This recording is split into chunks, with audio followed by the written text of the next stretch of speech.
Hey everyone, Sean and Dave here from Saturday Morning Cartoons. We need to thank the following amazing people for going to our Patreon account and supporting this show. So a huge thank you to John Helter, Jack Connolly, Derek Haynes, Alex Kazanis, Jarmaine Myrick, Carson Clark, Allison Keene, Dr. Jason Woods, the wonderful Melanie Harker, the incomparable Sean Paul Ellis. oh, and the phenomenal David Trumbore. Thank you so much. Now, you guys might wonder why we are thanking ourselves and some familiar names of the podcast. It's because we want you to know that we not only appreciate your donations to the podcast here, but we are actually putting in our hard-earned dollars as well. So to give you guys an idea of what you can actually get for some of these monthly contributions through Patreon, if you can't contribute any money whatsoever, we would love it if you guys would just visit patreon.com/SaturdayMorningCartoons. Remember, that's morning with a U. And just share that link out among your social media pages. That would help us out a lot and just get the word out there. If you do want to kick in a couple of bucks, you get some cool stuff back in return. So you may not know that we send out a monthly newsletter that not only tells people about upcoming news that we have going on, and we've definitely got some cool stuff coming in the next couple of months here for you, but we'll also announce the upcoming list of shows that we're going to be covering. So if there's a cartoon out there that you actually like, you're going to get to hear about it in the monthly newsletter. Other than that, you also get special thank yous in the newsletter. You get a special shout out like this one right here in each and every episode. You can get early access to weekly episodes, and you can also get access to our special behind the scenes rambling between Sean and myself. Oh boy. Yeah, there's some gems in there. So you're going to want to check that out. Again, head on over to patreon.com/SaturdayMorningCartoons to do so. And thank you so much to everyone who is a current patron. Thank you to our patrons. Thank you so much for listening. And now, on with the show.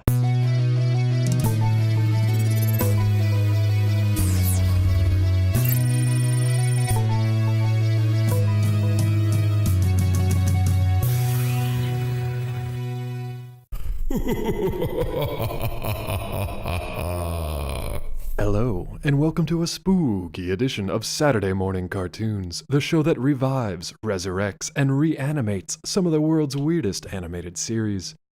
Coming to you from Wallachia, I'll be your count, Dave Tepish Trumbore. Joining me, as always, the last surviving member of the Belmont clan, Sean Belmont Ellis. How's it going, Sean? David, I'm doing well. How about yourself, buddy? I'm hanging in. I'm liking that crest you're rocking over there. It seems potent and powerful. I'm trying, part of the family crest that I'm wearing. Last part of it, though, from what I understand. I'm sorry about that, I guess. I don't know what happened, but look, apologies. I'll be honest with you. My family, there's a lot of jerks in this family. Okay, so you're happy that they're gone? Or? Well, no. I mean, it's very hard. I mean, I look at it this way. Mm-hmm. I came into the family business without any ability to waver outside of those lines. They were like, you have to be a Belmont. You have to fight the supernatural. You have to start training at 6 months. It's a whole long thing. And so, wow, you've been training since you were 6 months old. Yeah, man, it's tough. So, I mean, you think about this like 36 and a half years worth of training, you get pretty good at something, I would hope so, yeah. I'm at that point where I'm way past the 10,000 hours. Yeah. I'm 10,000 hours to the 10th power. And I mean, it's pretty good. I'm top of my game. I'm feeling good. I'm a little bit of a drunkard. I feel like you can, though, if you've got, 100,000 hours or whatever it is in whip. What did you start with? Did you start with a whip at 6 months or the short sword or throwing knives or what was your first well, you're a Belmont tactic? family, so you have to start with the whip at 6 months. At 6 months old.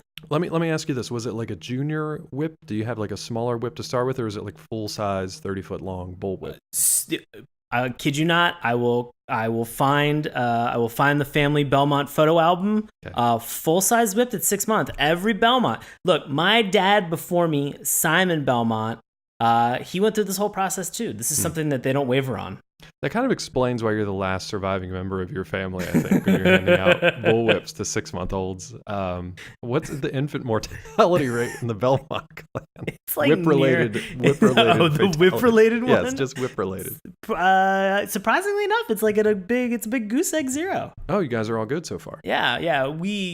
It's other creatures of the dark that we really have to be scared about. Oh, I see. It's not the training regimen. I mean, this is the thing is, they're going to build you up at 6 months. Mm-hmm. So it's not going to be anything that you can't handle. They want to make sure that, everybody's there because look, if we're the only family that's doing this and the church is going to eventually condemn us for something like this. I've heard you guys have been on the rocks a little bit. Yeah, a little bit. So I mean, we just really need to make sure that like we have strength in numbers and it's family first. You know, it's really like we take a lot of hints and cues from the Fast and the Furious franchise. It's all about family. Except I can't help but bring this up again, but you're the last surviving member, so I don't know that strategy has worked great, or does it fall to you to repopulate the entire Belmont clan? Well, you know what, Dave? If I know anything about the Castlevania franchise, is that this is not going to be the last one in that series. So fair enough. I'm eventually going to have children. What a segue. Trevor Belmont, everybody. Sean-Paul Ellis, Trevor Belmont. Sean-Paul, Trevor Belmont. Yeah. Sean-Paul, Trevor Belmont. Oh, guys, hey, we're if you haven't figured it out, Castlevania, yeah. Why are we talking Castlevania? That seems super spooky. Why do we want to talk about scary stuff? Because we are at the beginning of October, and so we're going to talk spooky cartoons the entire month. Spooky. You have to listen to this show at the witching hour, wherever you are. I hope that people are just like, I don't know what time that is. I'm just gonna pick one. Is it witching hour one of those things where it's happy hour time where you're like, it's witching hour somewhere? It definitely is. glug. I will be amazed if that's not a joke in one of these cartoons that we watch this month. Okay. For anybody's reference, if you go back a year, it was a full month of pure torture for us watching some of the cartoons that we watched during that time. I feel like every October when we decide to do Spooky Cartoon Month, it's worse sometimes than watching Canadian Cartoon Month. And the worst is when they're spooky Canadian cartoons, which I don't think it's come up yet, but we might have one. I mean, Monster by Mistake, you could kind of qualify. Yeah, I think that's why we left it back in Canadian Cartoon Month. But I love that our first comment on our Facebook page is, "Sweet God, what is this nightmare?" Just from looking at the picture, which is a fair and appropriate response. Yeah, guys, this is what we call a segue. Segue into October. So Netflix Castlevania series. For those of you who are not aware, Castlevania is an American adult animated web television series based on the 1989 video game Castlevania 3: Dracula's Curse by Konami. The series premiered on Netflix on July 7th this year, 2017, and was renewed for an expanded 8-episode second season on the exact same day. So this season has only 4 episodes. They doubled that for season 2. Originally, it was planned as a film with a script written by Warren Ellis in 2007. The project entered development hell until about 2015, when it was finally funded with help from animation studios Frederator Studios and Powerhouse Animation Studios, along with Netflix. The art style is heavily influenced by that of Japanese anime and Ayami Kojima's artwork in Castlevania Symphony of the Night.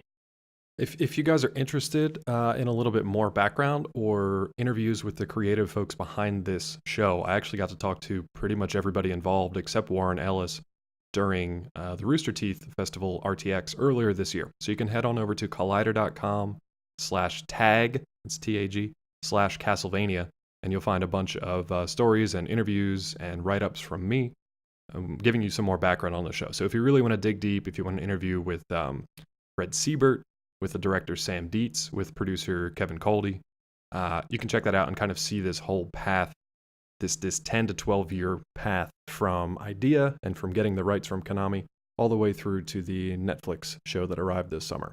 And it'll also explain why it was only a 4-episode first season and why they're getting an 8-episode run for the next season whenever that comes out. Quick question for you. Did you play any of these Castlevania games? Follow-up question, did you play Castlevania 3, Dracula's Curse? Weirdly enough, Castlevania was not one of the big games for me as a kid. What? Platform was this on? This was NES. It was NES? For whatever reason, we may have had like a Castlevania. But I think like the only side scroller I really had that I played a lot was Contra. Okay, good one, classic. And then it was more like the RPG stuff. Or it was like sports games that my brother and I would play. So it was more like the co-op games and stuff. For whatever reason, just never got big into Castlevania. But I like the lore. I like the history and the mythology of it. I like watching the crazy tricks and stuff that they do on the speed runs. Because there's some like fun stuff with just the mechanics of the different characters. Like it's faster to face backwards and like whip and jump, you actually move faster or something like that. Yeah, So so it's you're just, like, actually, I think, weird talking mechanics. about one of the Castlevania games that they had for the Nintendo DS. Maybe, That has yeah. like kind of like it has an evade backslash. Mm. So, but to your point though, a lot of these games kind of venture into, in the later series, like when you move into the Nintendo DS, it still adapts that side-scrolling mechanic that made it so famous, that made it part of like the Metroidvania Right. style of gameplay. But it adds a non-linear path into what they're doing, and so they introduce all these cool mechanics like additional jumping, directions sometimes for some of the whipping stuff, this evade that they have, because those games really, really get brutally hard at that point.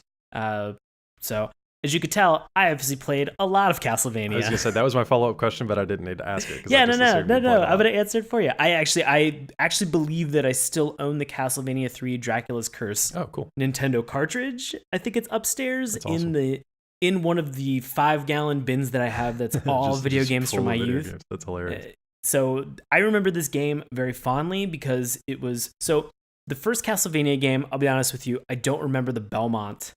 When did that come out? It had to be before like 87. If this was 89, the other ones had to be like 85 or something at the earliest.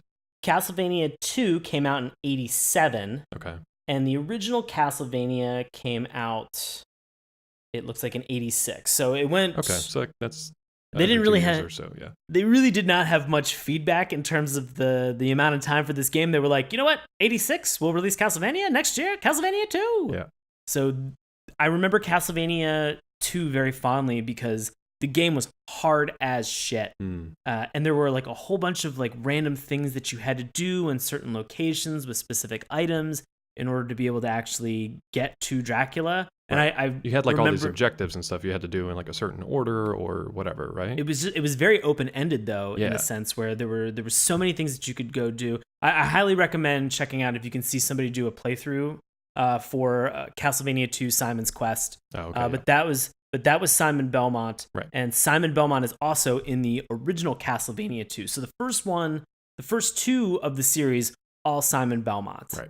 You know, what's the time jump? Isn't there a time jump into the third one? I mean, I assume because I believe that Trevor Belmont is his son. Yeah, and it takes place once they're all either gone or excommunicated or dead. Something happens in between whatever, and so it looks like in the first Castlevania, it was something where like he was kind of coming into his own, and then the second one, it was something where he was like in good graces with like the community and everything, and then the third one is sort of the fall from that grace, and then his son is kind of coming into the industry, into the biz, but also like inheriting the weapons, inheriting the skills plus some, but also inheriting kind of the baggage that comes with it. Right. And I remember very distinctly that the coolest thing about Castlevania 3, which was the first time this ever happened, is that if you hit the select button and there were 3 additional characters beyond Trevor Belmont. Right, not just that 2. you could play. Right. That you could play, because I believe in the first 2, you were only Simon Belmont. This is the one character, yeah. Right. In this one, if you met these other characters, which were completely optional, you could hit the select button and it did like this phase shift. Yeah. Where like one character would disappear and the other one would then come back. Which is how it works in real life when I meet people. Yeah, 100%. Yeah. So it was really cool because a lot of the characters that we saw, there's one character that we did not see from the game yet, which I'm hoping he's going to come in the next season. I hope we get that. I also hope we get some more of this backstory to tie stuff in, because one of the main negative points of this show, and we'll talk about it a little bit, is how short it is. It's great. I really enjoy it, but it's very short. So they only have so many things that they can kind of cram in. And we can talk about that more. I'm very curious to hear your take on it as a big fan of the video games. For me, it's interesting because I didn't have that much prior knowledge. So I got to kind of just watch it as the anime rather than an adaptation. And we can also talk about how good an adaptation it is of a video game, because there aren't very many out there like that. Right. But if anybody does not know, if you're coming into this not knowing anything about this, could you give us a summary, Dave? Sure. So here we go. This is going to kind of wrap up the first episode, so we may skip through some of the plot of the first episode tonight, but here's your synopsis. When his wife is burned at the stake after being falsely accused of witchcraft, the vampire Count Vlad Dracula Tepish declares all the people of Wallachia will pay with their lives. His army of monsters and demons overruns the country, causing the people to live lives of fear and distrust. To combat this, the disgraced demon hunter Trevor Belmont takes up arms against Dracula's forces, aided by the magician Sifa Belnades and Dracula's son, Alucard. That actually kind of wraps up the entire first season. That's pretty much the whole Spoiler first season. alert. Thanks for listening. We'll see you next time on Saturday Morning Cartoons. For Spooky Month. Yeah. That's essentially... that's almost all 4 episodes. It is. And it's... What's interesting about this, it was originally, like we mentioned, envisioned as a movie, right? So it was supposed to be 1 complete script, 3 acts, and then to possibly either wrap everything up or to set up a follow-up movie, the second of 3. So I think for the next season, since it's an 8-episode run, they had outlines for the other 2 scripts, but they've kind of repurposed them and chopped them a little bit. So we might get a bit richer of a second season. They might speed some things up, slow some other things down, and spend a little more time digging into this mythology. I don't know exactly what they're going to do. We're going to see. They're definitely going to have feedback from this season.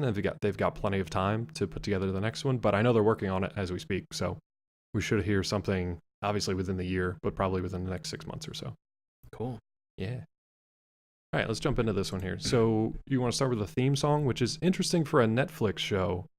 Have we covered any Netflix shows really before?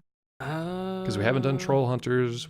Did we do Voltron, the new Voltron? We've done Voltron, yeah. So that's about it. And Voltron only has like a quick little fanfare for a theme song. The interesting thing with Netflix is it kind of forces you to skip intros and theme songs if you're watching it binge watch style, which most people do. So you kind of get like one shot at the theme song unless you want to skip it. So what did you think of the theme for this? It was dark. It was brooding. It sets the tone and sort of the level of possible violence and a couple plot points sort of sprinkled in. I just thought it was actually beautiful because a lot of it's in black and white. Yeah. And you get little kind of like hints of color at moments, little but pops. Little pops. Of color. Little pop of color.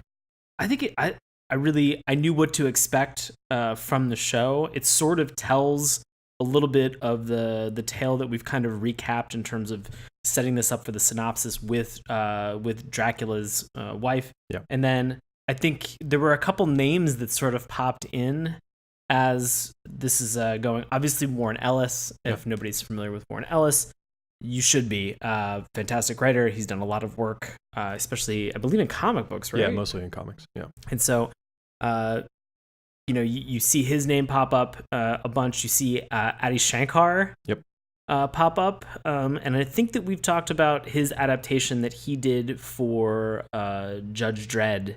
Yeah, we did a mini episode on that. Right. Shankar's a friend of Collider. So he kind of shares some stuff with us from time to time. That's where this Castlevania story first came to us. We had one of the exclusives before they announced everything. He basically said, we're doing a Castlevania series. It's going to be R-rated.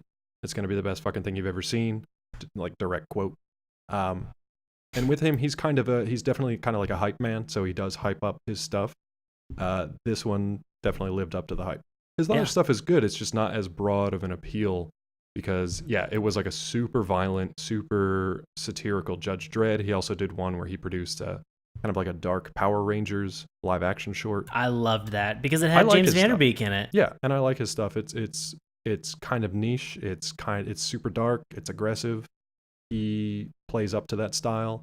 But he's also kind of like, he's one of these guys who's a producer, but he's also a fan at the same time. So it's kind of cool to see that because you can tell he's got the passion for all that kind of stuff. So, and I think what's fantastic about the things that he works on, and in this case, I believe he produced a couple of these episodes, or he was executive producer for this. He ended up, I can't remember if he got the rights to Castlevania from Konami, or if he hooked up with Kevin Coldy, who had the rights, and then he was like, I got this idea. Here's this connection. Let's use my connections to bring all this stuff together. So between him, Coldy, and then they eventually got Powerhouse Animation, based out of, I believe, Austin, Texas, and Frederator, which is huge, involved. And then they got the attention of Netflix. But it took them a while. It took them a while to get this thing all put Yeah. together. So these guys were like, you could tell they were like super tired of telling the same story over and over again, but at the same time, they were thrilled to finally be like releasing it into the world. And I'm just happy it's as good as it turned out to be. So, Oh God, yeah. I mean, let me this, ask you this. Yeah, go ahead. Oh, I was just gonna say the one thing I love about Adi Shankar is that he focuses his energy on a fandom. Yes. And you know, if you've ever thought to yourself, I want to see a more adult Power Ranger, delivered, and it's fantastic. Yeah, and it's just a short. Like you don't have to dedicate days of your life. Yeah. Yeah, it's like 10, maybe 12 minutes in length. If you've thought to yourself, I want to watch something that's actually about Judge Dredd, but it's not the Stallone version Right.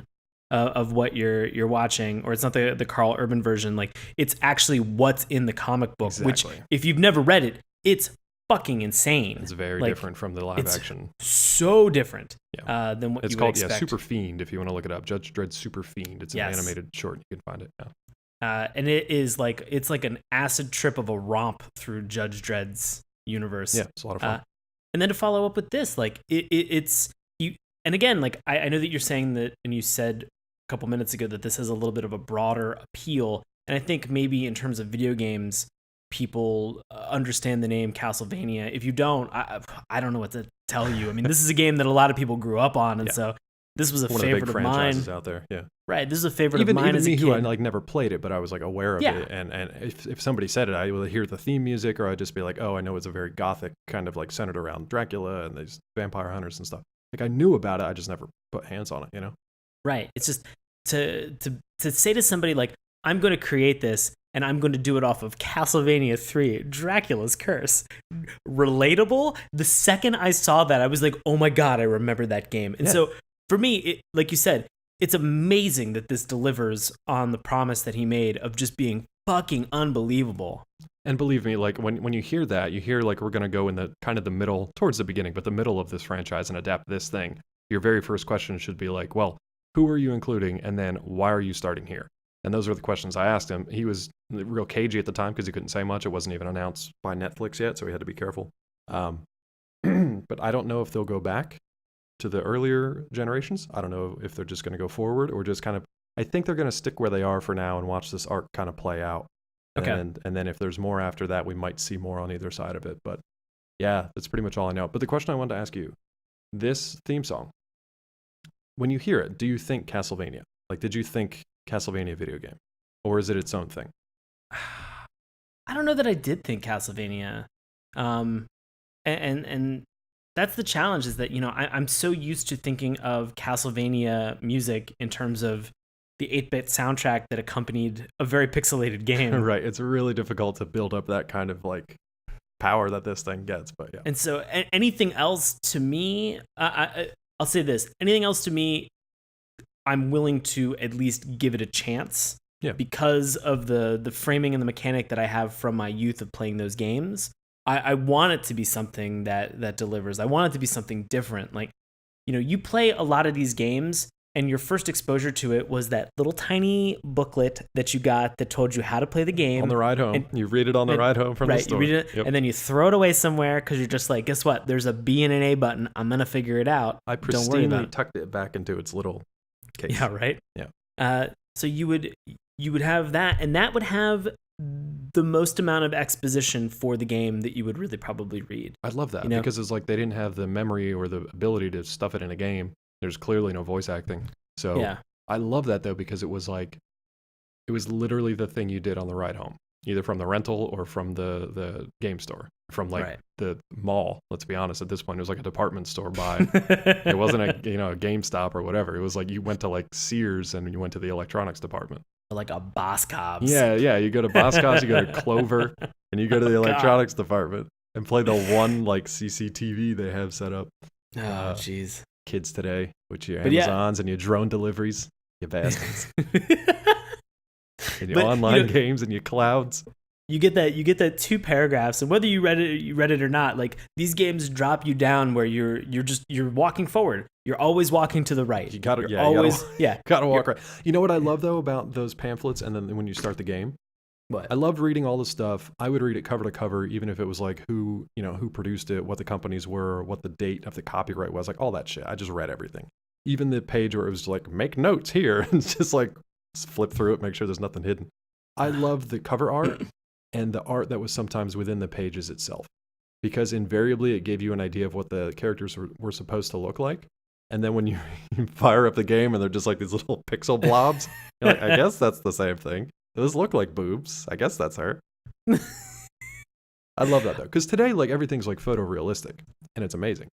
But like you got to remember they had like 8-bit pixels to work with back then, so a little different. I just had the most random memory of a video game that I played when I was a kid. It was called Star Tropics. Okay. And it was a very, very weird game. And it was in Nintendo Power, and I was like, I read the article, and I wanted to buy it, I wanted to play it, I wanted to give it a shot. So I get it, and then it came with like a letter. You're kind of in search of like an archaeologist who's gone missing, and you're trying to find him. I can't remember the full details of the story, but at some point you get this letter that comes with that tiny little booklet and your NES cartridge. And you get this letter, and I read it, and I was like, okay, cool. You get to some point in the game where it's like, hey, remember that letter that guy gave you? And you're like, yeah, why, what's up? And they're like, put water on it. And you're like, what the fuck? And a code came out of it. That's awesome. I was blown away. That's really cool. I like that kind of mixed media marketing stuff. The closest thing I can think of with that was Star Fox 64, because it was one of the big like flagship games on the 64. I think maybe I can't remember if it was Star Fox or it might have been Mario actually, but they were like, pre-order this issue of Nintendo Power or renew your subscription now and you get this free preview VHS to show off new footage from the upcoming 64 games. And I think it was essentially a trailer, right? Yeah. On a VHS tape that they would mail to you with your copy of Nintendo Power. And I think it had a preview of Star Fox 64 on it. And I would watch that thing over and over and over, waiting for the game to come out. I think I probably broke the tape because I watched it so many damn times. And it was only like a 5-minute tape. But the fact that they sent you in the mail a magazine and a VHS tape, two things that I don't even think exist anymore. Neither does the U.S. mail. So we're coming to you from 2025, by the way. This is the oldest conversation anybody can. But I don't care. I'm loving it. This is what we're supposed to be doing. This is nostalgia time. What are we talking about tonight? Castlevania. Guys, we're done talking about Castlevania. It's a great show. Go watch it on Netflix. It's for the next hour. We'll be talking about VHS video games. No, so back to this theme song. Like, I enjoyed it. I love that it was instrumental and orchestral, and it kind of built up emotionally. You're just kind of getting these shots of like different characters, like you said, in black and white, but a really nice style, a nice introduction to at least the look of the world, the tone of what you're going to get into. And if you know the characters ahead of time, you can figure out who is who just from watching it. If you know the main characters, you can be like, no, that's this. One of my favorite YouTube comments has the little timestamp, like 36 seconds in, and they're just like, oh my God, it's him. And it's like, that's a weird comment, but it's like, you see it, and this like hand comes out of the screen, and then it resolves to show Dracula, and then he just kind of like disappears in smoke and fire. Yeah. It's cool. It's a cool intro. It's one of those things I wouldn't mind watching at the beginning of every episode, but Netflix like forces you to skip it unless you manually don't do that. But yeah, like you said, it was the music was good. It builds up to like a powerful kind of climax before it dumps you into the episode, and it introduces a bit of the clash, which we'll get into in a second. Let's talk about the animation style though, because again, done I think like 99%, 95% here in the States in Austin, Texas, Powerhouse Animation. I got to talk to some of those guys too about the process. So that was pretty cool. I think they're mostly known for like doing a lot of action sequences, a lot of video game work and like video game trailer work, things like that to kind of show off.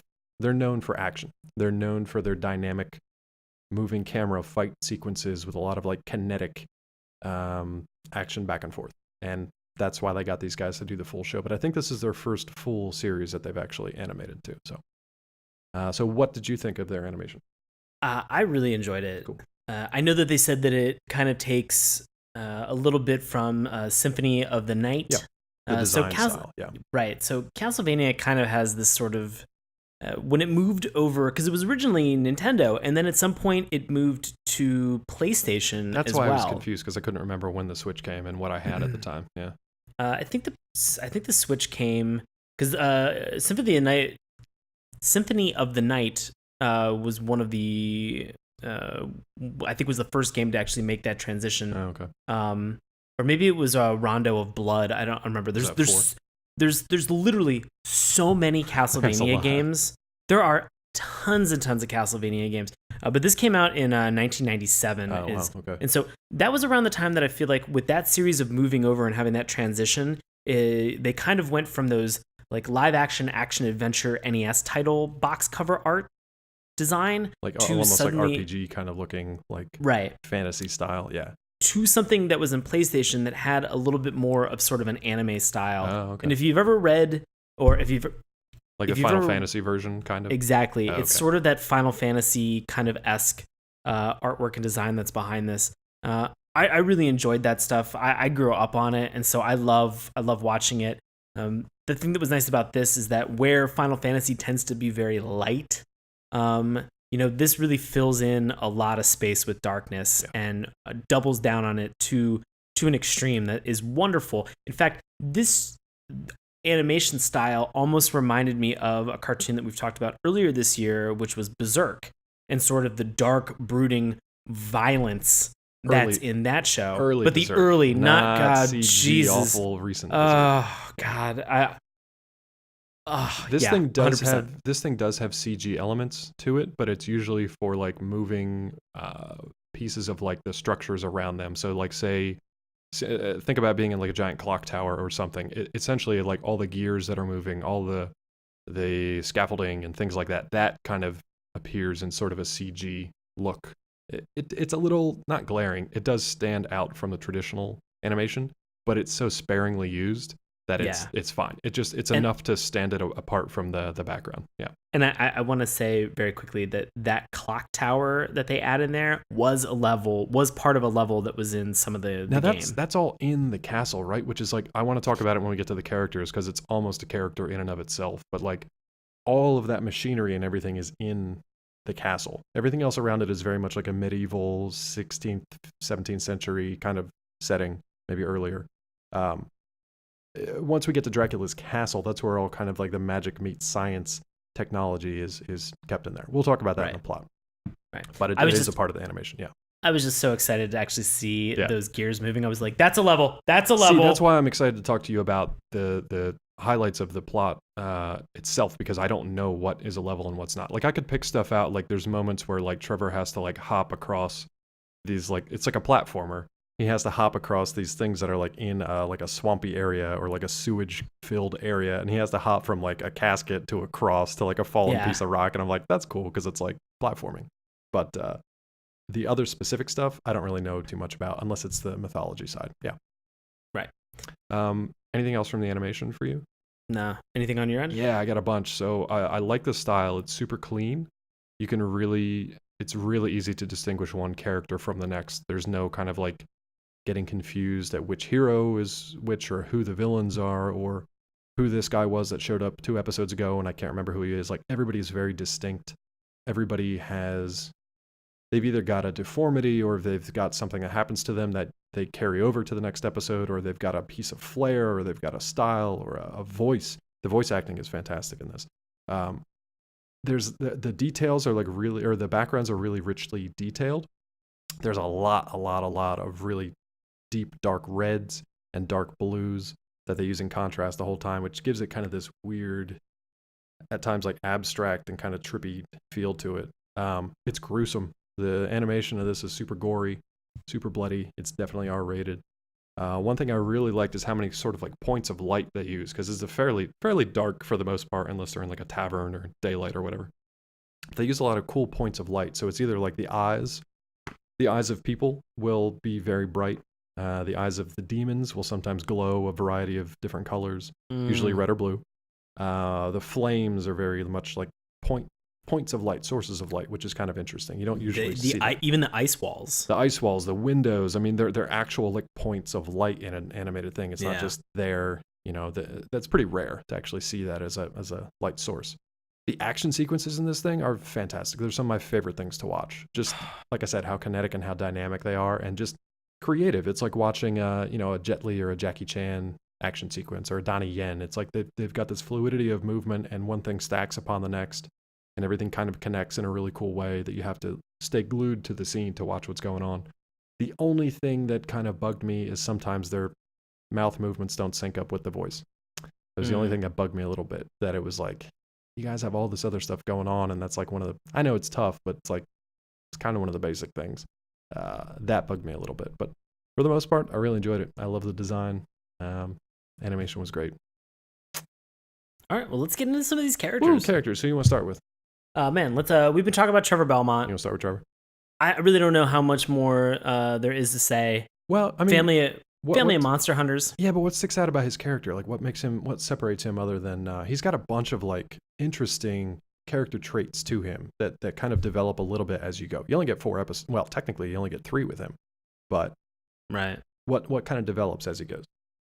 I mean, just his attitude about this, his real reluctance, to even sort of take on this task and this job of fighting these vampires. Or I don't know, are these vampires or are they I've heard Dampiers. Well, Dampier is more like Alucard, right? Isn't a Dampier half human, half vampire? Correct. So I think that's Alucard. Right. But these are just kind of like winged demons. I'm sure they had names in the game. So listeners out there, feel free to let me know, yell at me, whatever you want. I'm sure they have names within the game. But that's another great sequence where it's like, we'll get to it when these things show up. I love how they show up. But yeah, they're just kind of like the soldiers in Vlad's army, soldiers in Dracula's army, right? So, but just final thoughts about Trevor. He's kind of a jerk, but at the end of the day, he does the right thing, or at least he attempts to do the right thing, or what he feels is going to be the most successful. And it's fun to kind of see him uncover the conspiracy that's behind all of this and sort of expose that truth and then be one of the only people that can actually lead and kind of work through the repercussions of exposing that truth that the church has placed upon them. And that'll make more sense once we kind of get into the details a little bit. But broad strokes for Trevor, you're introduced to him as kind of like this wandering drunkard who's kind of overly dressed in like this like furred cloak that just seems like, why are you wearing this? It seems like a little ostentatious for wandering the Wallachian countryside. He's kind of a drunk. He's picking fights in the bar. He's a braggart, but he's not necessarily. You don't know if he can back up his bravado. The fact that he gets kind of like bounced from a bar, you're like, maybe this guy's not really what he's cracked up to be. Maybe he's just, a washed up Belmont. He's the last of a dying breed or something, right?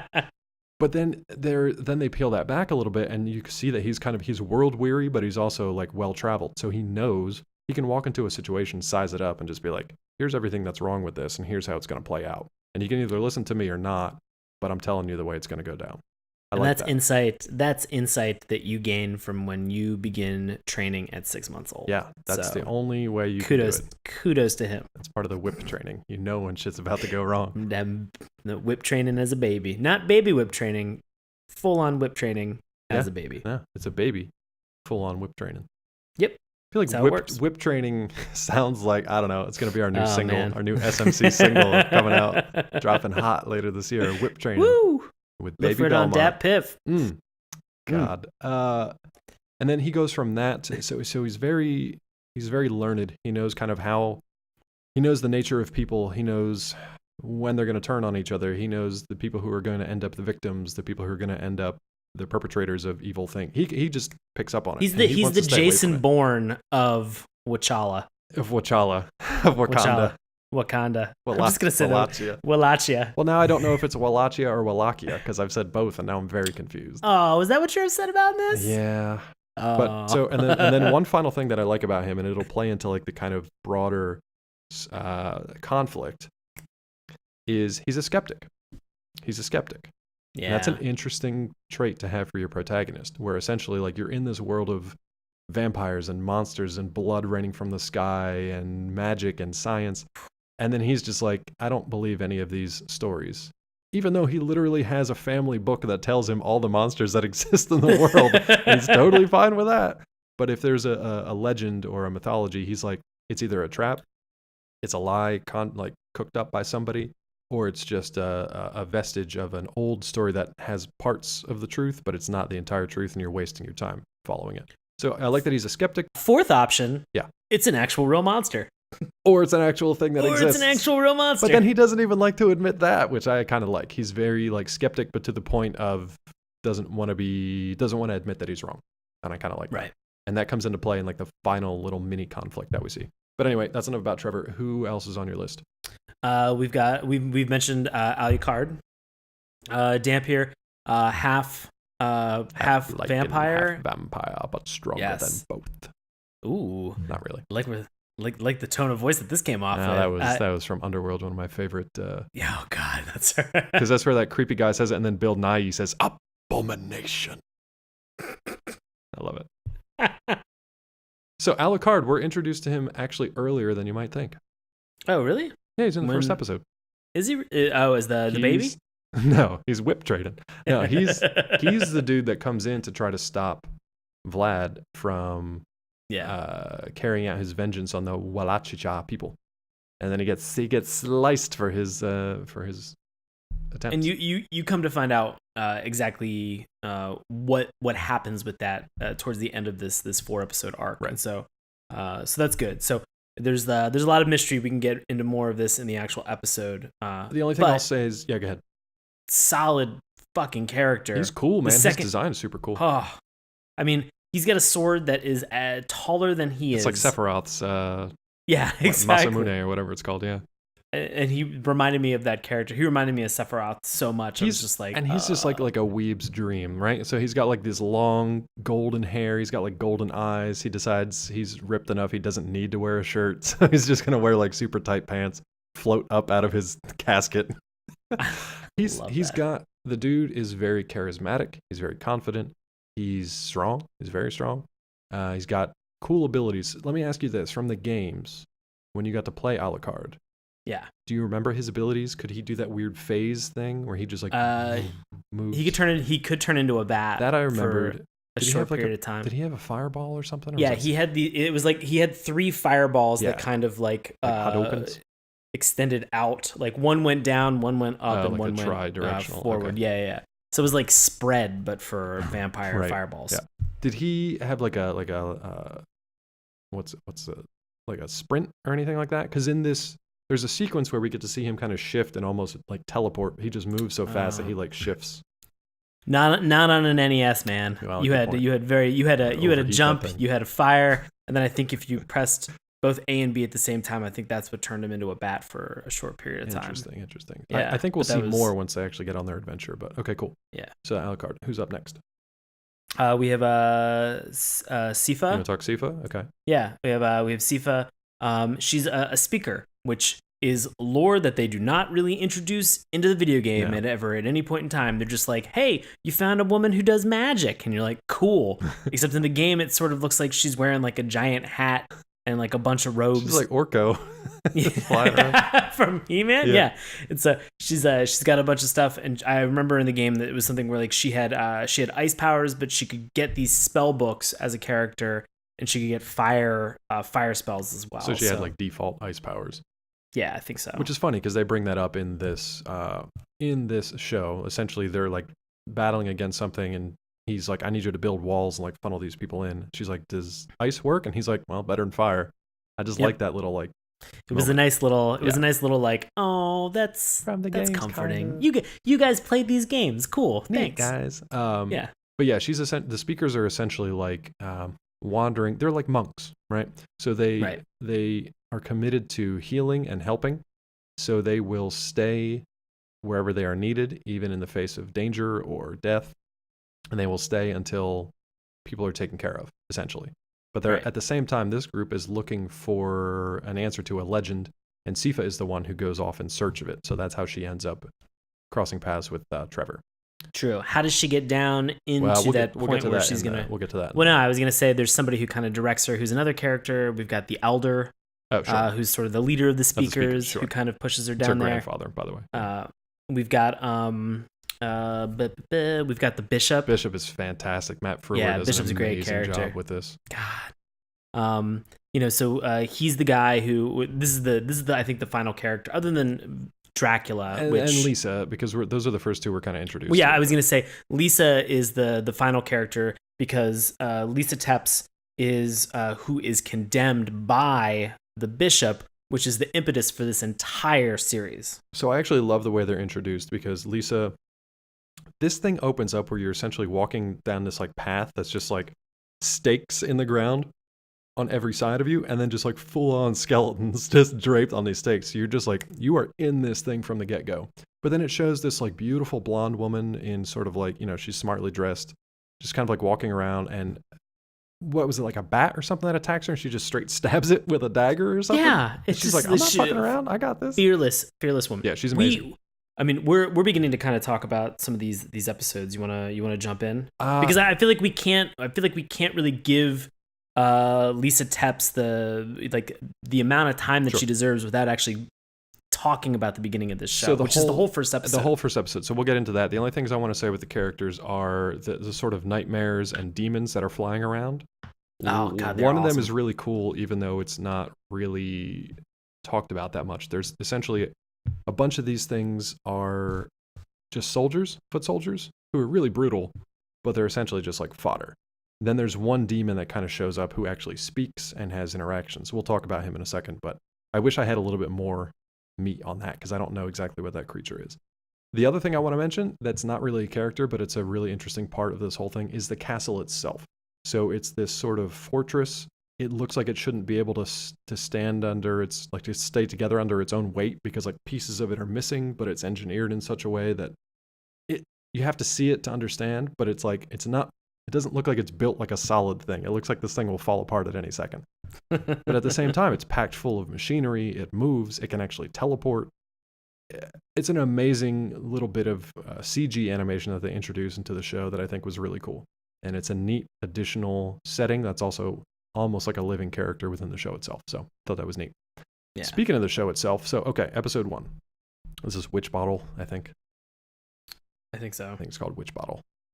Because we are talking about Lisa, soon to be Lisa Tepes, and Vlad Tepes, also known as Dracula.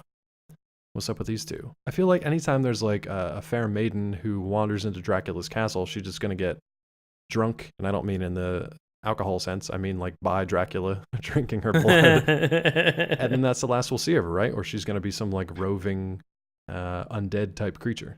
So I think the thing that is the best about this, and like you said, is that there's this fearless woman walking into Dracula's lair knowingly. Yeah, she doesn't wander there by mistake. She understands what she's doing, and she's understand because you get this exposition that she's talked with townsfolk, and that they have said that this place is cursed, and that there's problems, and there's like unholy dead things, and she confronts Dracula straight up, and she's just like, look. I heard that you know a lot about, look, I'm a woman who knows a lot about science and medicine, and I've heard that you know a lot about other types of medicine. And he's like, oh, so you want to daub chicken's blood on peasants? She's like, no, stupid. Like, that's not why I'm here. Dum-dum. I love how forward she is with him as he's like creeping around behind her, like over her shoulder, like smelling her hair like a real creep. But it was actually, it was an interesting, almost romantic kind of play between the two of them. Like if you took all the stuff aside, like the fact that like she that he's a vampire and she is like a woman of science, and that he's being a total or whatever. In the 1600s, and that he's being a total fucking creep. This actually has the making of like a great rom-com. Everybody, this could be like, we could get somebody on this right away, working and cranking on this, and then they add all these other rich, fun elements into it, and it just really allows this to kind of take off. I would have loved to see that, but they left so much unspoken. But the performance between the two of them, the chemistry, no pun intended, because they do study a lot of science together. Between the two of them, you only got about 5-10 minutes of it at the most. But there was enough there that you really got the sense that like these two were kind of meant to be together, and they really hit it off, and they were kindred spirits.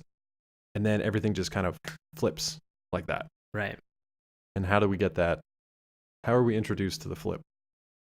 Well, because she's and I believe, correct me if I'm wrong, she's on the stake. Yeah, she's about to be burned alive. Yep. And we have this bishop who is there. Targovish. Yes.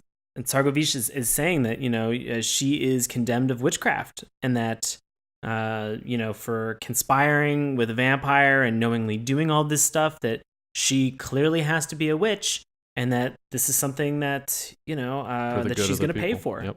And Uh, it's so that's when we get to see the bishop, right? So he's listing Right. all the things. He's like, I found herbs in her possession I couldn't name. I found what do you call it? Like the dread machinery, or like the glass impossibly thin, things like that. Right. Like essentially things that, like, what's the famous phrase that sufficiently advanced technology is indistinguishable from magic, Sure. right? Yeah. So like 100%. if somebody from 100 years from the future came to our time with their current technology, it would look like magic to us because we couldn't understand it. So essentially Vlad at this point, yes, he's an undead vampire, but he also is like a master of science and sort of the occult at the same time. Well, It was because an that was kind interesting of take. Yeah. that was sort of the trade-off, is that Right. like he was like, you teach me about the things that you know, and I will teach you about the things that I know. And I think the added little value add that Lisa brings to this is like, I will teach you also about humanity. Yeah, and how to not eat people and how to like cool it a little bit. And Yeah, because how she to, like, also have was some chill. yeah, have some chill, Vlad. And also like maybe stop staking all those skeletons out front because it's really Oof. wrecking the resale value of this castle. But at the Dude, same get a wreath, get like a welcome mat, remove the stakes. Vlad. It's a simple Get out of look. Wallachia. Talking to the property brothers. These are simple things that you can do to upgrade and improve your house That's right. and your home very quickly. That's right. I love the other fact, though, that she's not just looking for knowledge for the sake of having more knowledge. She wants to use this knowledge to help the people of her current time, wherever she is. If there's a village full of sick peasants or people who are hurting, she wants to be able to take these, poultices and things like that to actually improve these people's being. She wants to help people. She's essentially a doctor, a healer. And then the fact that the clergy singles her out for being a witch and then burns her at the stake and says this is the way it has to be. I love that there's another like archbishop or whatever, his second in command, who's like, I've dabbled in the physical sciences a bit and actually there's some merit to it. And dude just looks straight at him like, your fat ass is going to be burned at the stake right next to her if you keep up this talk. And he's like, but purely for academic purposes, purely academic. You really get the sense that it's very obvious the way Warren Ellis feels about the clergy in this sense, that the church is like willfully ignorant and violent against scientific pursuits, but also against the sort of the perceived demonic side that is Vlad. So in one sense, it's very, very clear. You can draw that divide. In another sense, it's kind of like, well, yeah, she's a woman of science, but she's also hanging out with like one of the evilest villains of all time. So it's kind of like, I don't know which way. Yeah, but she's kind of made him less of a dick. And that's the thing. So eventually you really see the divide, especially once you meet Trevor and you go through the whole thing at, what's the name of the town? Greased? That's not right. Is it Grezit? Greshit? Yeah, Greshit. Everything with an S is Greshit. like an SH sound. It drives me crazy. It's like Gresit. Greshit, yeah. So Targovisht and Greshit. It becomes very clear which side Ellis is on later on. But yeah, essentially the religious people burn her at the stake. And at this time, we learn that Vlad has been out basically following the life that she wanted him to lead. He's been, quote unquote, traveling like a man. So he's been walking the land. He's been learning things. He's been talking to humans. He's been attempting to be one of them and sort of like live alongside of them. But as he comes back, he's appreciating all the little things. He is. He's taking the time to live as a human and see things from human eyes. Stop and smell the undead roses. Gotta watch out for those. But like you said, he's coming back from his trip. He's coming home. Wife's not there. He's kind of curious where she could be. Yeah. She's obviously on a stake, getting ready to be burnt. She burnt. And she burnt. And so in that moment, she's making a plea. She's making a wholehearted plea but it's to not Dracula. It's not to the bishops, right? It's not to bishops. Right. It's not to God. It's not to a savior. It's to her husband. It's to her husband saying, and she knows he's listening. These people do not understand. They don't know what they're doing. They don't understand what they're talking about.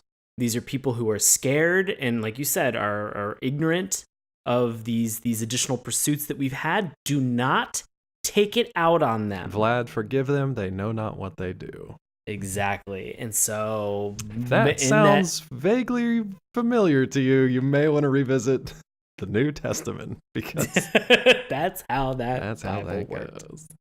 And so she goes through this whole process, and unfortunately, Lisa Tepps, She burnt. She ends her story for this very early this on. part of the show. But what's interesting is that there's so much between there that we don't get to see, because we obviously know Alucard comes up at some point. He grows up to the point to be like a young man. We know that they've had this long life together where they've essentially been like, they haven't been bothered, they haven't been assaulted, accosted, threatened, whatever.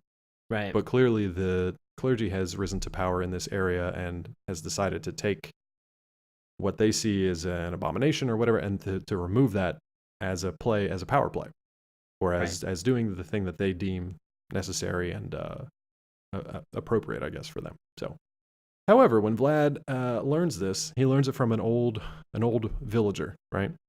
An old woman. Yeah. She makes mention of this. So like imagine you come home from like a long way away, a long trip away, and you come home and find that your wife, the mother of your child, has been burned at the stake by the local clergy, who you are essentially like a demigod or a god above them to begin with. I can't imagine one holding one's temper very well, to the point that you cry tears of blood. Yeah, he doesn't, and I will say the resulting image of how Dracula responds to this, which is wholeheartedly an error on the church's part. How he responds to this is nothing short of beautiful, amazing, and just brutal. Yeah, and there's a point, like, you feel the writing is such that you feel for Dracula up until a point, and then you're just like, possibly too far, definitely too far. But I love that when he returns, he learns the news. He says something to the effect of, "I will, because of my wife, I will grant you this one last reprieve. If you are gone by nightfall, you will be spared. Otherwise, I can't be held accountable." But I love the fact that, like, earlier in their conversation, he says, "Oh, I can travel the world in ways that men can't even dream of," or something like this. And he says, as he gets his little soliloquy, and I love this, like, this line just, like, makes my, like, skin prickle or whatever. He says, like, "For no more do I travel as a man." And I love that, because it's just like, this shit is on. Like, I am done living the life of a human. For no more do I travel as a man. He unleashes full Dracula powers, and it's one of the best displays of supernatural villainy and power that I think I've ever seen. Like, even the big superhero movies and stuff, like, they can't quite grasp the big kind of celestial or mega supernatural power quite in this way. It is really well done, and it's terrifying. Yeah. And it's super extreme. Like, you want to tell him, like, maybe calm your shit down a little bit, because you're taking it a little far. Because this is the moment where, as he's sort of creating this grand facade and demonstrating all of the power that he has, he's making a threat as well. Yeah, he gives them an ultimatum. He gives them a year. Yeah, he gives them 1 year. And so that was the point that I'm trying to make, is that he's just like, you have 1 year, like, at my wife's, like, the anniversary of her death at your hands. Yeah. I am coming back, and you are all dead. You're all fucked unless you're gone. Unless you're gone. And he's like, I'll see you in a year. And, like, that's a long time. Plenty of time to pull stay up stakes. Pissed off about shit. True. Like, I've had problems where I've just been like, you know what? I'm angry, and I'm gonna remember this in 20 minutes, and I'm gonna get angry again, and then in 20 minutes I'm just like, how was I so upset about? But if you spent the whole year putting together your demon army, I feel like that would be a daily reminder that you got some vengeance to lay down. I mean, at the same time, though, like, that's dedication to your craft. If you're just like, you know what? I got 365 days to be able to put together this massive army. Mm-hmm. Whew. Demon boot camp. Let's get cracking. Let's go. Start these baby trainings. Yeah, start these do baby demons start training at 6 months as well? It's weird. I would love to know the kind of demonology behind this, because there's a scene coming up very shortly where it literally rains blood from the sky, and it also rains, like, demon fetuses. And I'm not 100% sure how this works, but it's real creepy. Guys, if you're just like, did they say rain blood and demon fetuses? Yeah, 100%. Yeah. This is how crazy climate change. this show gets. It's oh man, it's damn you. a mess out there. Guys, the southern polar blood caps are melting. Yeah, the blood caps. It's just gonna cause gotta watch out. an influx. They will raise the blood tides 2 to 3 Yeah, feet. raise the blood types. Oh, hold on. Let me check Google weather and see what. Oh man, it's gonna rain demon fetuses tomorrow. It's a 60% Shit. chance of demon fetus rain. Yeah, unfortunately. But only in the morning. Afternoon clears up. Looks totally that's great, guys. Good to hear. The morning commute's gonna be tough. Oof. But at this point, right before Vlad is ready to unleash his full demon blood storms on everybody, a shadowy kind of figure shows up and basically says, like, this is wrong. She wouldn't want this. You're taking it too far. You need to Chill. you need to cool it, bro. And you don't see it, but there's a fight that ensues, and you don't know what happens afterwards. All you know is that Vlad emerges the victor or escapes or whatever, and then unleashes absolute hell on Targovishte, the righteous of Targovishte, who at this point, the bishop is essentially gathering his followers around him. This big fat guy in essentially like Pope attire being carried on this litter by 4 hunched over villagers. Very obvious style and very obvious visual display here. And as he's sort of like preaching to everyone, it just starts raining blood. And I love it. It's raining blood, it's raining demon fetuses, and then the entire sky turns into Vlad's face. And he essentially says, like, motherfuckers, I gave you a year and your asses are still here, so guess what's about to happen? And then DMX's X Gon' Give It To You comes on the soundtrack. It's a great use of that song as the demons tear ass through this village. Look, it was fairly R-rated up until this point, but it didn't really push any boundaries that much. Even the burning at the stake wasn't like that. You could have just sat there and watched her flesh kind of like burn and boil and fall off her skeleton, but you didn't. You didn't really see that. Yeah. But what you do see is these demons show up, and like I remember one just like slashes a woman and she holds her arm and kind of staggers, and then as she turns and like faces the camera, you see that her entire like side of her face is gone. And at that point, you're just like, oh, this is about to get real. Then people get cut in half and their entrails are hanging out. There's like babies eaten in their cribs. There's people who are fireball blasted. There are people who are just like smashed into walls and just left to drop boneless. Bodies hanging from the maw of a demon. Yeah, as he's like running around like a bulldog. Yeah. This is what really made me think of the part from Berserk. Yeah. You know, was towards the king's egg when that sort of unlocks in the eclipse, the Balit and of the king's egg, and when suddenly you get the is it Griffin character that gets to become the God Hand at that moment. That whole demon sequence is this moment in Castlevania, and it's brutal. It's very violent. I love it because it starts with not just the demon fetus is raining from the sky, but also like the castle shows up. Castle shows up in the middle of everything. You're just like, what the fuck? And then all its shutters open like a terrible advent calendar, and all these demons spill out and just start killing everyone. And I love it at the end. Essentially, like the cobblestones are like running red with blood at the end of this episode. And it's crazy because the whole thing is just Lisa and Vlad, and that's it for this whole first episode. And Vlad, as this sort of like disembodied voice, says to his demons, kill everything you see. Kill them all. Once Targovishte has been made a graveyard of my love, go forth into the country. Go forth and kill. Kill for my love.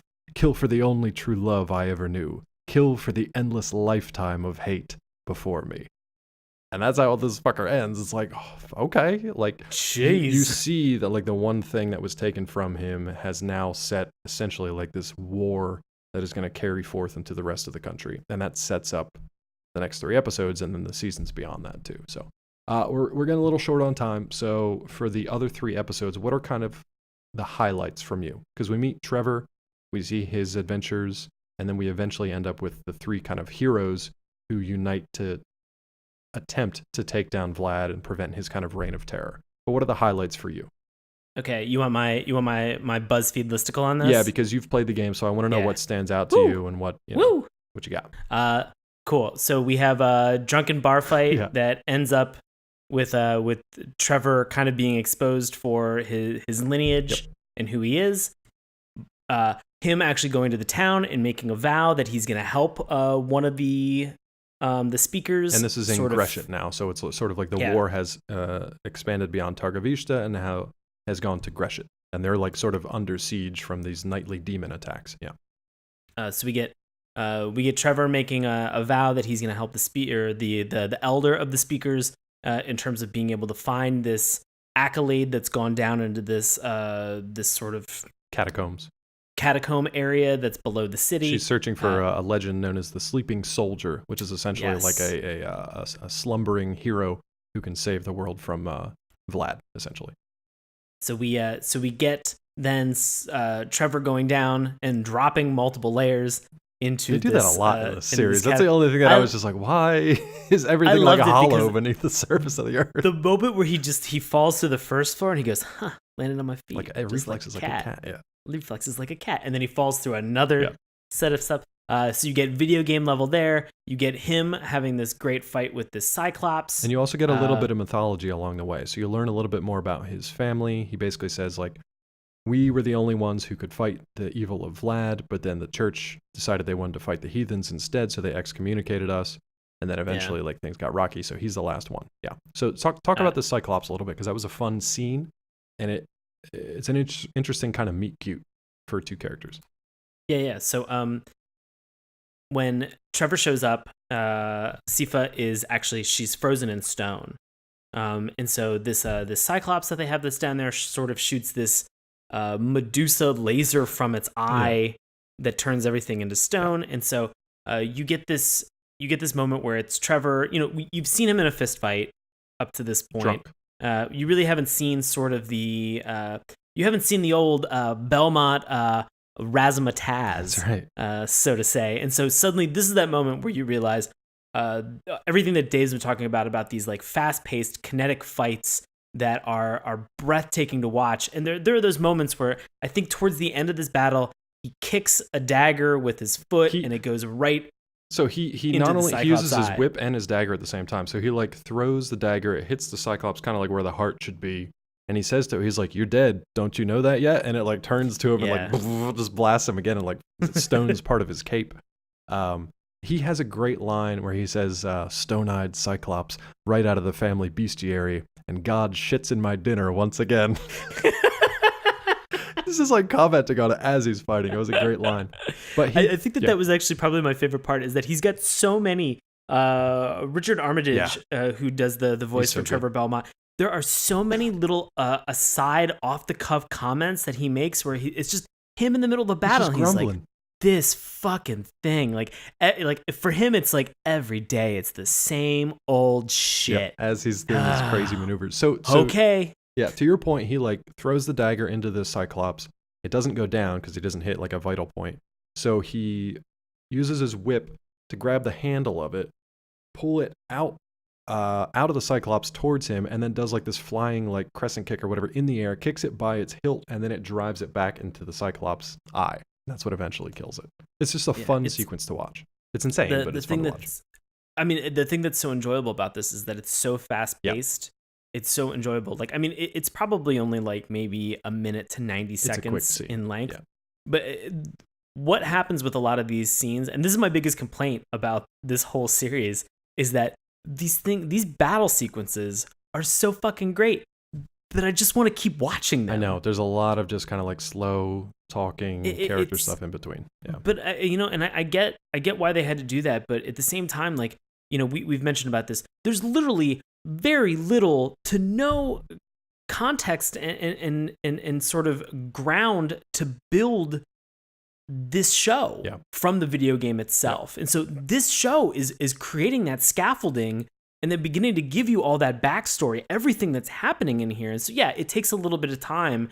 And it's only 4 episodes, but holy fucking shit, is it great. It's good. It's like, good. If I'll say this is the hallmark of anything that's great that we've watched on this show, is if our biggest complaint is I want to watch more, you nailed it. You knocked it out of the park. Yeah. But to continue with this listicle, Cyclops fight, return of Sifa. So what happens when you kill the Cyclops? Other people she turns from stone back to a human. Well, not just her. Well, everybody that's been affected by him. In fact, at one point, Sifa turns over and looks as she's leaving this catacombs, and it's just a dude without a head that just turns back into flesh and blood. into flesh, and just the blood just starts pouring, and she's like, ugh. She There's just kinda actually goes, so I talked to Sam Dietz, a director, and he told me a couple of the Easter eggs that are hidden in there. That is actually I think the Blue Knight. So like the blue armor with the axe. That is actually supposed to be that character. So the sort of headless statue that's there. I think there's like a blue suit of armor or blue steel armor, something like that. That's an Easter egg. That character. cool. I'm trying to remember some of the other stuff that was in there, but that's the only one that comes to mind at the moment. So that was cool. I love that they kept. It was like a nice nod. They didn't have to do that. They could have just reanimated Sifa and then left without having that extra gag. But it was like, wait, if she's thawed from the stone, then shouldn't these damaged statues also be thawed? And then as soon as you're thinking that, they're just like, and you're like, oh god, just like a little extra gruesome punch. It moves from a reunion to a morgue in like 3 seconds. Real and you're quick. like, ooh, boy. But so the cool thing about the mythology of this is like they thought that this was the location of the sleeping soldier. So right. When Sifa was kind of dissuaded of that notion, she was like, it must just be somewhere else. So this story is still real. B, we just had the wrong location. Whereas Trevor is saying, no, this was the right location. The story was used by the Cyclops essentially to lure people in looking for the sleeping soldier and then to stun them and feed on their terror while they're sort of trapped in this shell. Like it was all a setup. He's like, it's fake. Right. It's a setup like everything else. So let's just move on. So he manages to bring Sifa back to the Elder. There's a moment where the bishop is like, you have until midnight or sundown to get out of this town. And so we're back in the church at this point. Yeah, with just the bishop by themselves. And they have met before. So the bishop invited Trevor in, which is where you hear about the Belmont backstory. But essentially the bishop says to him like they don't kill him, but they say someone who's been excommunicated has no place in this town and you're making things worse and you need to leave. Like you were saying. He sort of gets this offer to not be excommunicated anymore if he does the will and the bidding of the bishop. Right. To that, he's like, you know what? I'm done with this. Yeah. Fuck it. So he hides all of these speakers from the bishop, then begins the process of him exposing the truth as this mob mentality gathers and it tries to attack and fight him. Look, dude, any cartoon that uses the word pogrom properly is amazing. Right. Yeah, you don't get to hear that too often. Anytime you hear somebody say there's going to be a pogrom, you're like, okay, we're into it. Hey, guess what? Fun word for a mob. Guess what? Pogrom. So we get this happening, followed by Sifa and Trevor, him identifying that the machinery and the gears and everything that's down below the city in this catacombs is really not for this particular. It's not for the legend. It's not part of the town. It's something else. Exactly. It's an indicator of Dracula and vampires. It's essentially like remnants of his castle. Right. So they begin to go down there, and in this moment is when they wake up. Even before that. So a couple things before that. Keep you on tenterhooks. So there's another scene where essentially night has descended, and both the demons are about to attack the city once again, but also the pogrom is about to attack the speakers. Belmont essentially takes on all of these villagers more or less by himself. To begin with, he kind of teams up with Sifa, and she puts this like fire barrier up between them. But at this point, like Trevor has fought a bunch of them. He fights the main guy, who's like the main heavy. They make a lot of allusions back and forth. They're like, oh, you're a man of God, you're a man of the cloth, but you carry a thief's knife with you. And he's stirring up all the villagers. Like, have you ever seen a priest carry a thief's knife? And they're all just like, oh, I don't know. Rabble. Yeah. So they have this back and forth, and you think that like Trevor is going to fight this guy, but it turns out he convinces the crowd that the priests have been lying to him the whole time, and the crowd turns on this guy. Oh man, it's brutal because it's like 5 dudes that just come up and stab this guy to death, and it's like.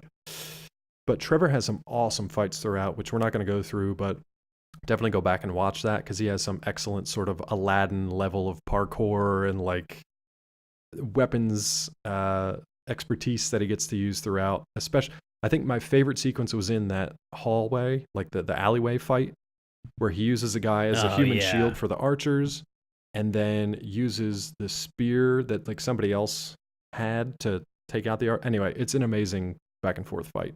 And then when he and Sifa eventually team up before they get to Alucard, he and Sifa team up to take out some of the demons that have been encroaching on the city. And he actually turns the villagers to his side and says, you need to form up right now. We need a priest to get holy water. We need you to ranks.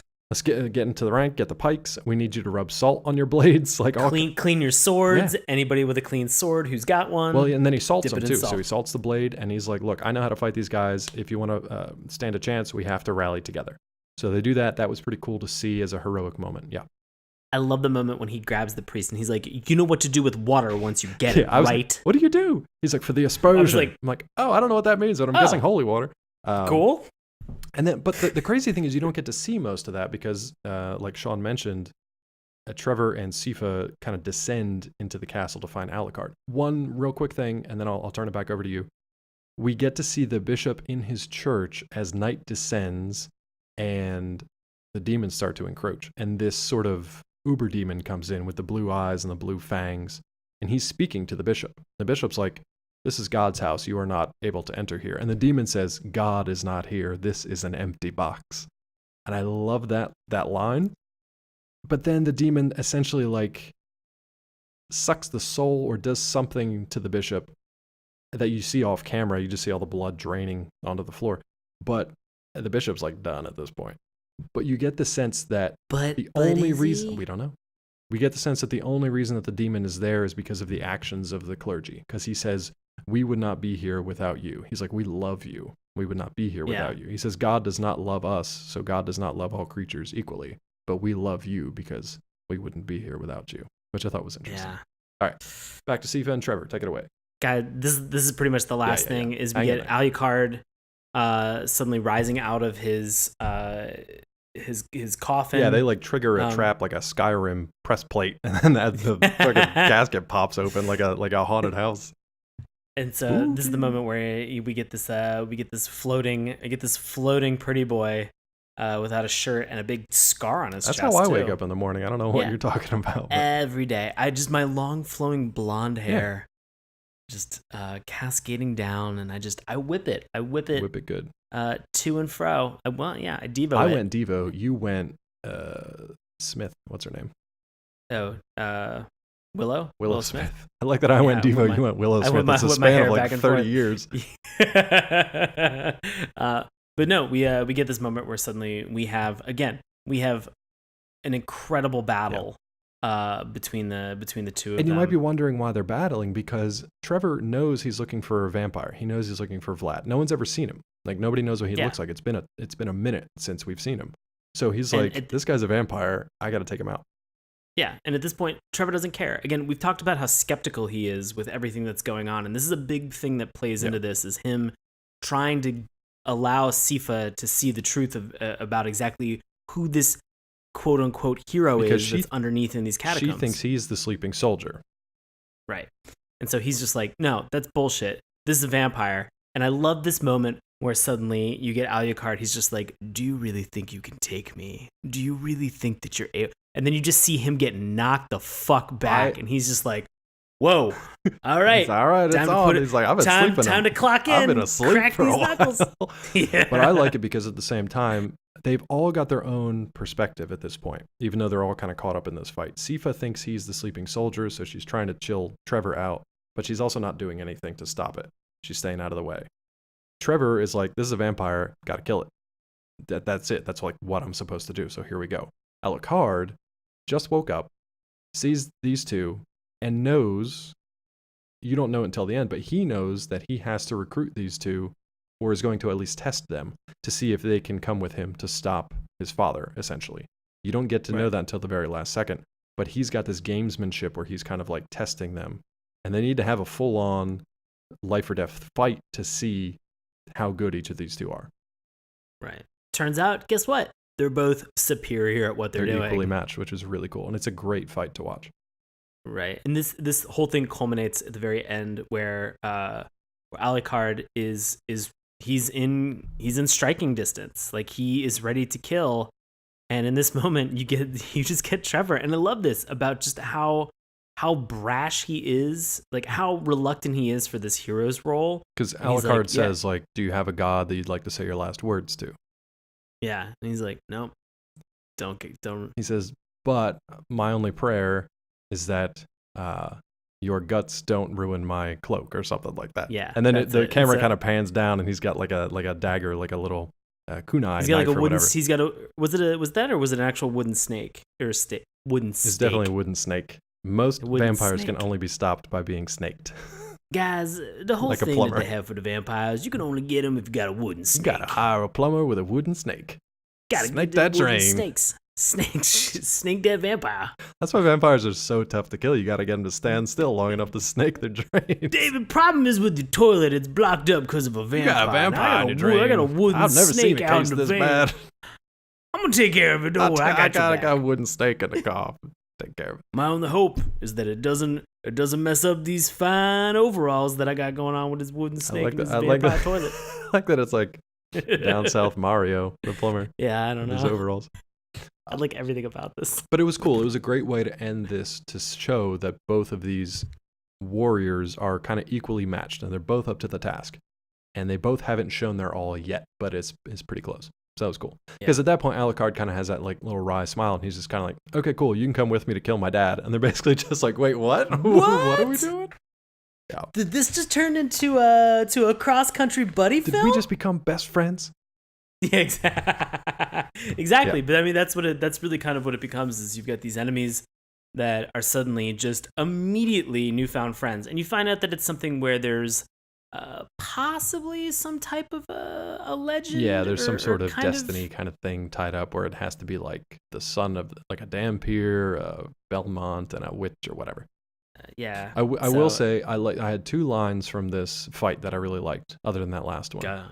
Go ahead. When they're fighting and Sifa's telling Trevor to stop, she's like, he's the soldier, he's the like, stop fighting, leave him alone. And he says, tell it to your vampire floating Jesus here. Like, that just came out of nowhere. And they super reference the floating Jesus. And then later, Trevor is kind of getting his ass kicked. He's lost his whip. He's down to just his sword. He's kind of being outpaced and outmatched by Alucard's teleporting abilities and his master swordsmanship. So he tries to kick him in the nuts, but it doesn't do anything. Yeah. And Alucard looks at him and says, please, this isn't a bar fight. Have some class. Like, you, at that moment, you know that he's just playing with him. And it was cool. The animation showed the difference in strength between the two.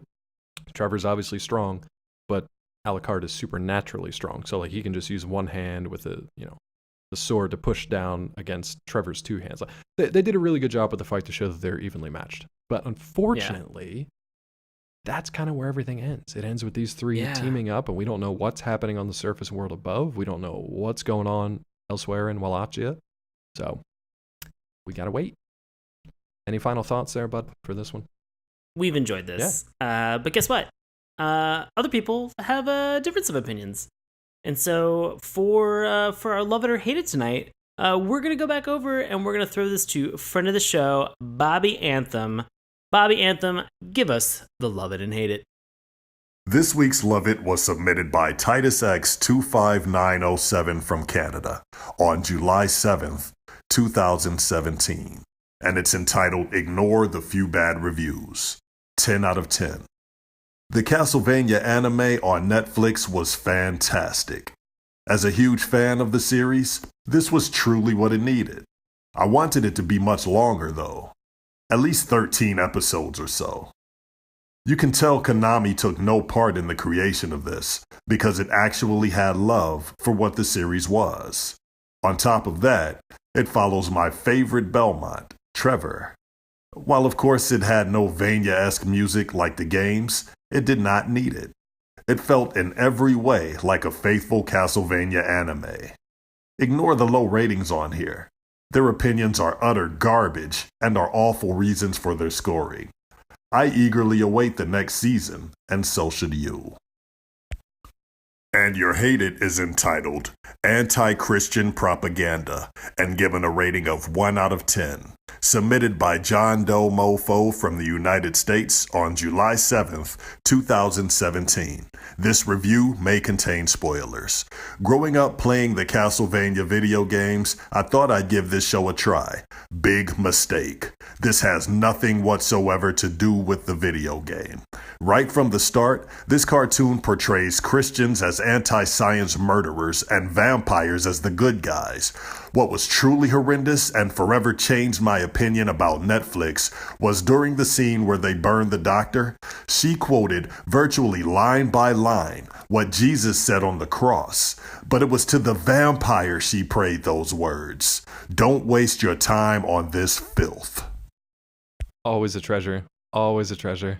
Always a treasure. If you want to mess with Bobby Anthem, I Twitter wouldn't Bobby mess with Anthem. Bobby Anthem. Let me put that out there. I would not mess with Bobby Anthem. You leave him alone. You sing him nothing but praises and send him Pringles. And other than that, you leave him alone. Give him those ham and cheese Pringles. Are there ham and cheese Pringles? I found them when I was overseas. What? Yeah, Did you send them to me and or Bobby Anthem? I did not. Son of a bitch. Be honest with you, they looked disgusting. No, they weren't good. I mean, they looked disgusting. I didn't taste How did you anything. not try jamon y queso? That, and they had a hot and spicy, and they had paprika Pringles. For some reason, my brain, because it's super late and we're very tired, I heard potpourri Pringles, and I was just like, oh, God. Why would you do that? Guys, send Pringles to Bobby Anthem at Bobby Anthem on Twitter. Not potpourri Pringles. I guess you just leave the lid open and just let the scent waft. Yeah. Anyway, so, okay, let's get to our recommendations for tonight. So, Castlevania 2017. Do you recommend this show? And if not, does it get the dip? I wholeheartedly recommend this. I think they did a fantastic job with this. As I mentioned, they gave a video game that had very little backstory, stakes, and the gravitas that it deserves. And it is so well done. And it's a joy to watch it. And I think my biggest complaint is that there wasn't more. Yeah. And if that's the case, man, that, like I said, that gets my seal of approval, and that's a great hallmark of a show, is if you're able to kind of whet my appetite with the first 4 episodes. And it's already been renewed for a second season, and we get 8 more episodes for this, so I can't wait. That's what I was going to say. You said stakes, they raise the stakes, you get literal stakes. Sometimes snakes. But and we do get more because we have 8 episodes. See, the problem is you got a vampire in your toilet here, Dave. We're going to get rid of that vampire. I hope we've helped people out there with the vampire in the drain problem, because... Guys, put wooden snakes in your toilets now. Yeah, just do it preemptively. Just you never know if there's a vampire down there. So just do it. Dave, what is your recommendation 100%. on this show? I love this. It was super fun. Like you said, the only thing, a little bit of mouth, voice disconnect here and there, but it's no big deal, and it was just too short. Like, it was fun to go back and watch again, just too short. So I'm looking forward to the next run. Be sure to visit collider.com. We'll have more on this show when we hear about it, but at this point we have not heard anything yet. Netflix is kind of notorious for waiting until the last minute to tell us anything, so you just kind of have to keep an ear open. But yeah, go check this out now if you haven't, because it's a super fun watch, and it'll have you waiting for the next season 100%. Hey, this is a great start to Spooky Cartoons Month. It might be like 1 out of 4, but, I feel good about it. Do we only have 4? Is it 5? Is it 5 months? 5 months, my God. Is it 5 weeks? 5 months. 5 months would be dead. No, October is crazy because we actually do have, we have 5 Mondays. So guys, we're going to have 5 total episodes, 4 more, but 5 including Castlevania. So buckle up for all the spooky cartoons that you can scare. Ooh, so scary. So spoopy. So spoopy. Speaking of spoopy, what are you doing for the next couple of weeks for our listeners out there in listener land? Guys, as always, I do live improv comedy in Washington, D.C. with a group that is called Nox. That's N-O-X ! And we perform at Washington Improv Theater. You can find showtimes, tickets, all the info, witdc.org. And as always, I'm on Twitter and Instagram at Sean Paul Ellis. And you can find me on Twitter at Dr. Claw MD, where I will be nonplussed most days for a variety of reasons. You can also find me on collider.com, nerdist.com, and davetrumbore.com. If you're interested in finding out more about this show right here, we would love it if you'd head to our Patreon page, patreon.com/SaturdayMorningCartoons. Remember, that's morning with a U. You can also check out our website, SaturdayMorningCartoons.com. Follow us on Twitter at MorningTunes. Check out Sean's handiwork on our Instagram page, keep the conversation going on Facebook, and listen to our free audio podcast each and every week through YouTube, iTunes, Stitcher, and Google Play. As always, if you have any thoughts you'd like to share with us, send us an email, saturdaymorningcartoons@gmail.com. And if you want to know what's coming up next week and for the rest of Spooky Cartoons Month, you're going to have to sign up for our Patreon newsletter, because that'll let you know everything we're covering for the month and what you can look forward to. So I think that's going to wrap it up for Castlevania. It's been a good run. Thank you guys so much for listening, and we will see you next time.